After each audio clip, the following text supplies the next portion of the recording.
আসসালামু আলাইকুম সবাইকে, কেমন আছেন? আমি একজন গৃহিণী, ছোটোখাটো একটু বিজনেসও করি।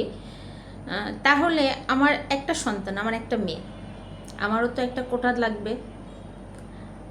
যদি মুক্তিযোদ্ধাদের কোটা হয়, তাদের শিক্ষাক্ষেত্রে, ভর্তির ক্ষেত্রে, চাকরির ক্ষেত্রে, তাহলে আমরা গৃহিণীদের জন্য কেন একটা কোটা হবে না? কারণ আমরা তো নারী, আমরা তো অবলা। আমাদের বাচ্চাদের জন্য তো একটা কোটা খুবই খুবই দরকার। আমার হাজব্যান্ড ইঞ্জিনিয়ার, তো সেই ইঞ্জিনিয়ার হয়ে দেশের জন্য তো কিছু না কিছু কাজ করছে। সে তো ট্যাক্স দেয় তার ইনকাম থেকে। তাহলে আমার মেয়ের জন্য কেন একটা কোটা হবে না? এই কোটা যারা মুক্তিযুদ্ধ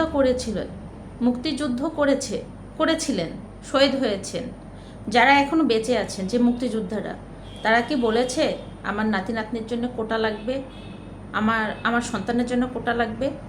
সরকার তাদেরকে একটা সুযোগ দিয়েছিল। আমরা তো নিষেধ করিনি, আমরা তো মানা করিনি যে না, তাদেরকে তা দেওয়া যাবে না। কিন্তু একটা সমন্বয় চেয়েছি।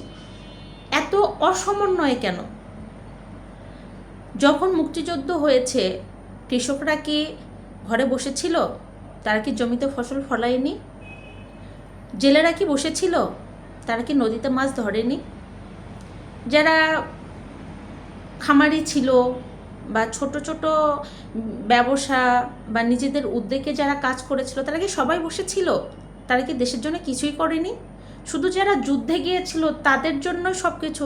আমরা তো তাদেরকে সবসময় স্মরণ করি, আমরা তো গর্ববোধ করি যে আমরা তাদের জন্য একটা সোনার বাংলা পেয়েছি।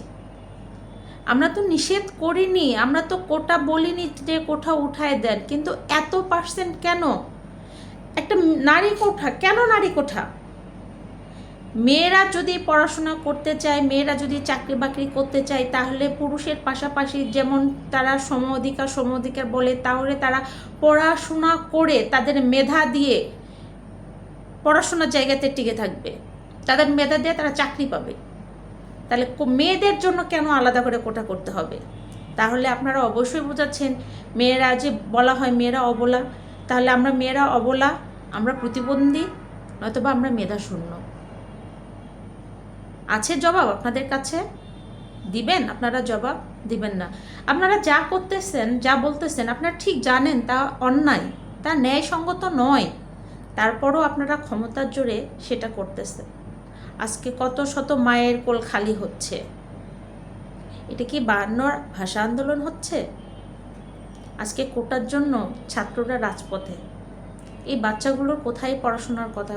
ঘরে বসে টেবিলে পড়াশোনার করার কথা, ম্যাচে বসে পড়াশোনার করার কথা, হলে বসে পড়াশোনার করার কথা, ক্লাসে বসে টিচারদের লেকচার শোনার কথা, বা বিভিন্ন সেক্টরে পরীক্ষা হচ্ছে, পরীক্ষা দেবার কথা।